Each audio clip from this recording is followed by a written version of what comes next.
नमस्कार, आप देख रहे हैं कैपिटल टीवी का खास शो सबसे बड़ा सवाल। मैं हूं परवीन शेख। उपराष्ट्रपति चुनाव ने दिल्ली का सियासी पारा काफी गर्मा दिया है। 9 सितंबर को होने वाले चुनाव से पहले एनडीए और इंडी ब्लॉक दोनों ने अहम बैठकें की। एनडीए उम्मीदवार सीपी राधाकृष्णन और इंडी ब्लॉक के बी सुदर्शन रेड्डी के बीच मुकाबला है। इंडी गठबंधन ने वर्चुअल मीटिंग की जिसमें विपक्ष के सांसद शामिल हुए। उपराष्ट्रपति चुनाव के लिए बीजेपी ने अपने सांसदों को भी साफ निर्देश दिए हैं कि आने वाले 3 दिनों तक वो पूरी तरह चुनावी तैयारियों में जुटे रहे। इसी कड़ी में शनिवार को बीजेपी अध्यक्ष जेपी नड्डा ने सांसदों को डिनर पर बुलाया था, लेकिन बाढ़ से बिगड़े हालात को देखते हुए इस डिनर को कैंसिल कर दिया गया। लेकिन आज एनडीए सांसद संसद भवन के जीएमसी बाल योगी सभागार में होने वाले ट्रेनिंग प्रोग्राम में शामिल होंगे। ऐसे में सबसे बड़ा सवाल यह है कि उपराष्ट्रपति चुनाव में क्या है विपक्ष की रणनीति, क्या है एनडीए का नंबर गेम। और इस पर चर्चा के लिए स्टूडियो मौजूद हैं कैपिटल टीवी के executive editor Rajeev Kumar. Sir, आपका बहुत बहुत स्वागत। धन्यवाद। उपराष्ट्रपति चुनाव में जो एनडीए की तैयारी है वो विपक्ष के लिए कितनी बड़ी चुनौती? देखिए, चुनौती तो थी ही नहीं, पहले भी विपक्ष की चुनौती नहीं थी और विपक्ष ये मान चुका था। राहुल गांधी भी ये जानते हैं कि उपराष्ट्रपति के चुनाव में हार होगी, लेकिन हार अलग अलग तरीके के होते हैं। एक बुरी तरह हार होती है, एक सम्मानजनक हार होती है जिसमें लगा कि हम टकराए और हम भी कुछ प्रभाव डाल पाए, वो भी हमें प्रभावित कर पाए।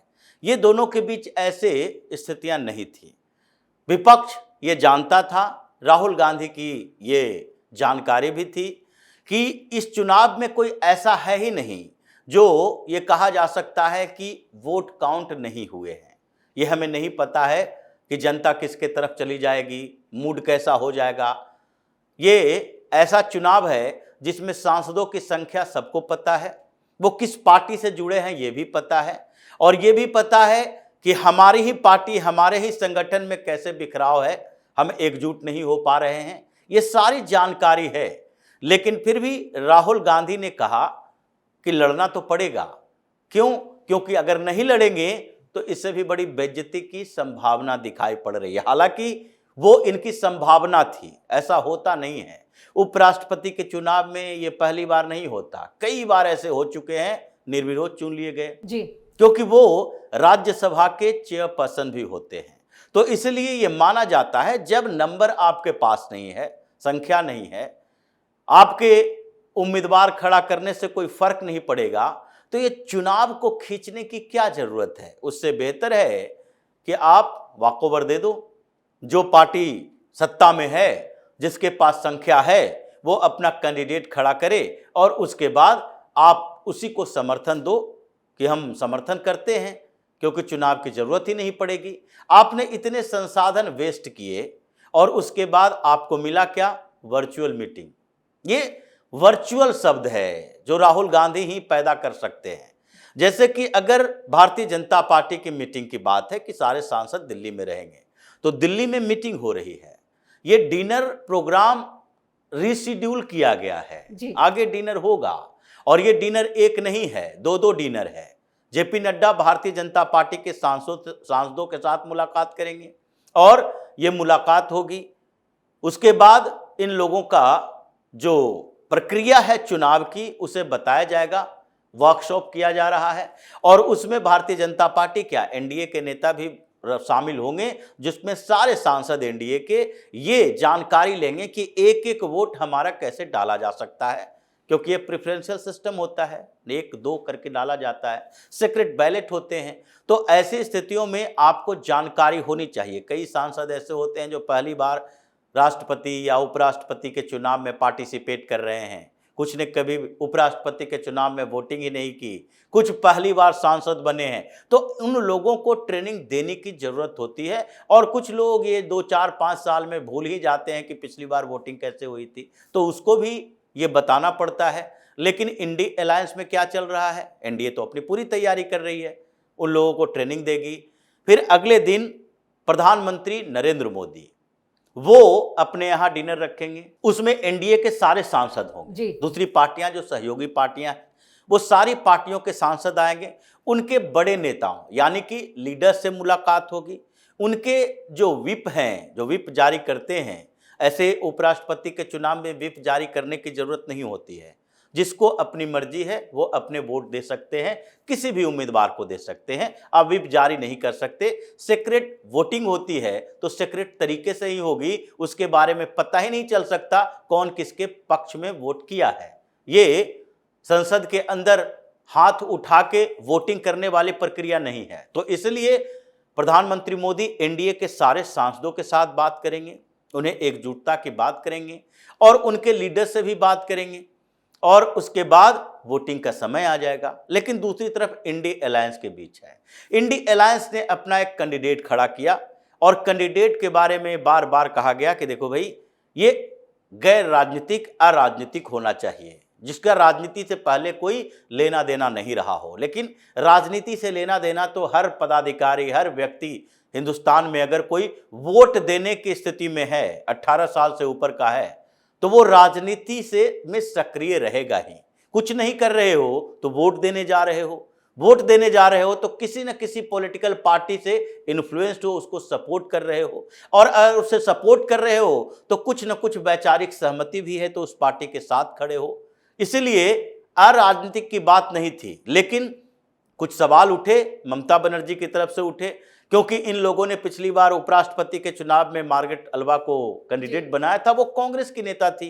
इसलिए ममता बनर्जी ने वॉकआउट कर लिया कि नहीं नहीं, हम इसमें शामिल ही नहीं होंगे, वोट ही नहीं देंगे। तो इस बार इन लोगों ने कोशिश की, एक सुदर्शन रेड्डी को उम्मीदवार बनाया, लेकिन वो उम्मीदवार बनने के बाद ऐसे गायब हो गए कि प्रचार के लिए जा रहे हैं, पीछे पीछे विवाद जा रहा है। जो अमित शाह ने शुरुआत में ही कहा था कि नक्सलवादियों को सपोर्ट करने वाले लोग। राजीव सर, इस बीच बी सुदर्शन रेड्डी का एक बयान और सामने आया है, जहां पर वो सीधे तौर पर अमित शाह पर कई सवाल उठा रहे हैं। उन्होंने कहा है कि अमित शाह और बीजेपी जो है वो लगातार तानाशाही रवैया अपना रही है और इस चुनाव में भी ज्यादा इंटरफेरेंस, उनका मतलब दबाव बनाया जा रहा है विपक्षी सांसदों पर। देखिए, ये तो वो विपक्ष के कैंडिडेट हैं, तो अमित शाह के ऊपर या मोदी के ऊपर या फिर एनडीए के नेताओं के ऊपर ऐसे बयान देंगे ही। अगर वो चुनावी मैदान में हैं तो उन्हें भी बयान देना पड़ेगा और दूसरे के आरोपों का सामना भी करना पड़ेगा, जो आरोप लगाए गए उनके ऊपर नक्सलवादियों को सपोर्ट करने का, सलवा जुडूम का। और उसके बाद छत्तीसगढ़ के तरफ से, पीस कमेटी के तरफ से कहा गया कि इनको कोई वोट मत देना। ये छत्तीसगढ़ के उन सांसदों के लिए भी है जो कांग्रेस में बैठे हुए हैं। इसी तरह से अलग अलग राज्यों में ये सवाल उठे, जो रेड कॉरिडोर कहा जाता है। जैसे महाराष्ट्र में भी नक्सलवाद की समस्या है, आंध्र प्रदेश में भी नक्सलवाद की समस्या है। उन जगहों पर भी कहा गया कि अगर वो सरकार का जो फैसला था वॉलेंटियर बनाने का, उन क्षेत्रों में सामान्य लोग जो प्रताड़ित हैं, उनके युवाओं को सामान्य ट्रेनिंग देकर नक्सलवादियों से लड़ने का जो सरकार की प्लानिंग थी, अगर वो एग्जीक्यूट हो गया होता छत्तीसगढ़ के अंदर, तो आंध्र प्रदेश में भी वो किया जाता, महाराष्ट्र में भी किया जाता, रोजगार भी मिलते और नक्सलवादियों से लड़ने के लिए एक लोकल लेवल पर सपोर्ट भी सरकार को मिलता और ये नक्सलवाद की समस्या पहले खत्म हो गई होती। ये बड़े सवाल उठ रहे थे, इसलिए सुदर्शन रेड्डी सवालों के घेरे में हैं और वो उन्हीं सवालों का जवाब देते हुए जो उनके ऊपर आरोप लग रहे हैं, अब अमित शाह को तानाशाही कहें, विपक्ष के नेताओं को अपने पक्ष में मिलाने के लिए दबाव डालने की बात कर रहे हैं। ये दबाव क्या होता है? दबाव मतलब ये वही भाषा का इस्तेमाल कर रहे हैं जो राहुल गांधी जैसे लोग बोलते हैं कि अगर उनका कोई नेता इनसे अलग हो गया तो सीबीआई या ईडी का डर दिखा के इनको अलग किया गया। तो क्या सिंधिया इनसे अलग हो गए सीबीआई और ईडी के डर के कारण, या फिर हेमंत बिस्व शर्मा इनसे अलग हुए सीबीआई ईडी के डर के कारण, या फिर उनको जो केंद्रीय नेतृत्व है उससे टकराव के कारण उनको लगा और वो अलग हो गए? क्या कल होके अगर शशि थरूर भारतीय जनता पार्टी की तरफ आएंगे तो सीबीआई और ईडी का डर दिखाया गया है कि उनका राहुल गांधी के साथ टकराव है, राहुल गांधी जवाब नहीं दे रहे, राहुल गांधी उनके साथ कोऑर्डिनेट नहीं कर रहे। तो ये समस्या उपराष्ट्रपति के चुनाव में भी है। मतलब अभी जो स्थितियां चल रही है, एनडीए अपनी तैयारी कर रखी है और जीत के लिए तो उनके पास पहले से भी सांसद हैं। अब बड़ी जीत की बात चल रही है कि वोटिंग हो तो राहुल गांधी के जिद के उसकी औकात दिखाना है कि कैसे उन्होंने इस चुनाव में पार्टिसिपेट करने के लिए दूसरी पार्टियों को कन्विंस किया और आज वही पार्टियां चुनाव के बीच वोटिंग के समय उनके साथ नहीं खड़ी है। अभी ये वर्चुअल मीटिंग की है, लेकिन वर्चुअल मीटिंग में क्या वर्चुअल वोटिंग करवाएंगे? अगर महाराष्ट्र में शरद पवार की पार्टी हो या फिर दूसरी तरफ उद्धव ठाकरे की पार्टी हो, इन दोनों पार्टी के सांसद वोट करने के समय एनडीए के उम्मीदवार को वोट करेंगे, जैसे कि पूरी संभावना है, क्योंकि सीपी राधाकृष्णन वो गवर्नर वहां के रह चुके हैं। कल होके ममता बनर्जी चाहे कितनी भी गुस्से में हो, लेकिन उनके सांसद, कुछ सांसद जिनको लगता है कि ये कम्युनिस्ट मानसिकता का सुदर्शन रेड्डी रहा है, नक्सलवादियों के मुद्दे पर पश्चिम बंगाल के अंदर भी ये सवाल उठ रहा है कि यहां भी कम्युनिस्टों ने बड़ा तांडव मचाया है, तो उसके खिलाफ भी ये जो सुदर्शन रेड्डी नक्सलवादियों का सपोर्ट किया है, तो कहीं ना कहीं उसके खिलाफ हम वोटिंग करें। तो इसके लिए अगर टीएमसी के कुछ नेता इधर से उधर हो जाए, कौन जान रहा है। इसलिए ये संख्या की बात है। यहां तक कि कांग्रेस की ही बात देखिए, कांग्रेस के अंदर जो प्रेशर ग्रुप अभी बना हुआ है, जो प्रेशर डालने की कोशिश किया लेकिन वो नाकाम रहा, जिनको परेशान किया जा रहा है, राहुल गांधी की टीम उन्हें भाव नहीं देती, और वो लोग अलग अलग स्टेट में जो कांग्रेस के ही सांसद हैं, उनको उस जगह पर ही उन्हें उनकी औकात बताई जाती है, चाहे केरल के अंदर की ही बात क्यों ना हो। केरल के अंदर अभी आजकल कांग्रेस और कम्युनिस्ट पार्टी दोनों के बीच बिल्कुल प्रतिद्वंदिता ऐसे हो गई है कि आजकल दोनों एक दूसरे के साथ बैठना नहीं चाहते। अयप्पा मंदिर का मुद्दा ही देखिए, उसमें भी कांग्रेस ने कहा आप तुष्टीकरण की राजनीति कर रहे हो। तो जो तरीके अभी चल रहे हैं उसमें प्रचार में मीडिया कवरेज नहीं मिला, लेकिन अभी चुनाव के समय आते आते ये सारी संभावनाएं एक साथ बैठ रही है कि कौन किसके पक्ष में जाएगा। यानी विपक्ष पूरी तरह से बिखरा हुआ है, राहुल गांधी का एजेंडा फेल हो रहा है, इसलिए इन लोगों ने दिल्ली में वैसी कोई मीटिंग भी नहीं बुलाई, क्योंकि मीटिंग बुलाओगे लोग आएंगे नहीं। यहां पर अभी पार्लियामेंट सेशन नहीं चल रहा, पार्लियामेंट सेशन चलता होता है तो उस समय सारे सांसद यहां पर उपस्थित होते हैं, तो आप एक दो मीटिंग कर लेते हो। लेकिन जब पार्लियामेंट सेशन नहीं चल रहा तो आपके कॉल का कोई जवाब भी नहीं मिलता कि आप कॉल करोगे यहां सब लोग आ जाएंगे। इसीलिए ये कारपोरेट स्टाइल में पॉलिटिक्स करने लगे हैं कि चलो वर्चुअल मीटिंग कर लेते हैं, एक दूसरे से बात कर लेते हैं, वोटिंग के दिन भी कौन आएगा कौन नहीं आएगा इन लोगों को पता नहीं, क्योंकि सबको पता है कि हम उस हारे हुए कैंडिडेट के लिए वोट करने जा रहे हैं जिसके लिए कोई संभावना है ही नहीं। तो हारे हुए कैंडिडेट को वोट करने के लिए लोग इग्नोर करना शुरू कर देते हैं। उनके अंदर लगता है कि चलो हम वोट दें या ना दें, इसकी हार तो तय है, वोट देंगे तभी भी हारेगा, नहीं देंगे तभी भी हारेगा। तो ये जो 9 तारीख को रिजल्ट आने वाला है उसमें समस्या राहुल गांधी के साथ है कि जो वोट काउंट होगा उसमें इंडी अलायंस के सारे पार्टनर मिला के जो वोट इनके पास हैं वो वोट 200 से घट के नीचे तो नहीं आ रहे।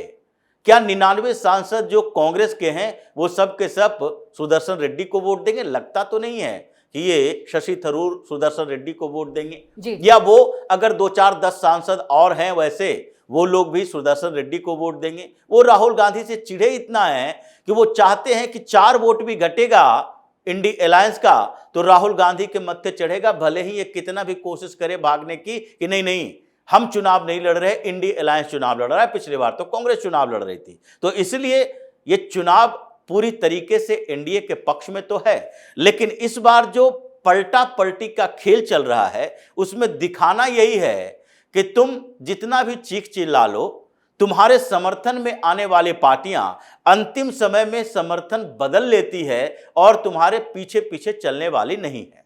इस तमाम जानकारी के लिए और सटीक विश्लेषण के लिए आपका बहुत बहुत धन्यवाद। धन्यवाद। उपराष्ट्रपति चुनाव से एक दिन पहले 8 सितंबर को पीएम आवास पर होने वाला एनडीए सांसदों का डिनर भी फिलहाल तो कैंसिल कर दिया गया है और ये फैसला पंजाब सहित दूसरे राज्यों में आई बाढ़ के चलते लिया गया। पीएम मोदी बाढ़ प्रभावित राज्यों का दौरा भी करेंगे और रिव्यू मीटिंग भी लेंगे। दिल्ली, पंजाब, हरियाणा, गुजरात में बाढ़ के चलते काफी नुकसान हुआ है। वहीं विपक्ष भी अपने सांसदों को एकजुट करने की चुनौती से जूझ रहा है, जबकि सत्ता पक्ष को उपराष्ट्रपति चुनाव में अपनी जीत का पूरा भरोसा है। इस खास शो में इतना ही। वीडियो कैसा लगा कमेंट करके अपनी राय जरूर दें। वीडियो को लाइक करें, शेयर करें और कैपिटल टीवी को सब्सक्राइब जरूर करें। धन्यवाद।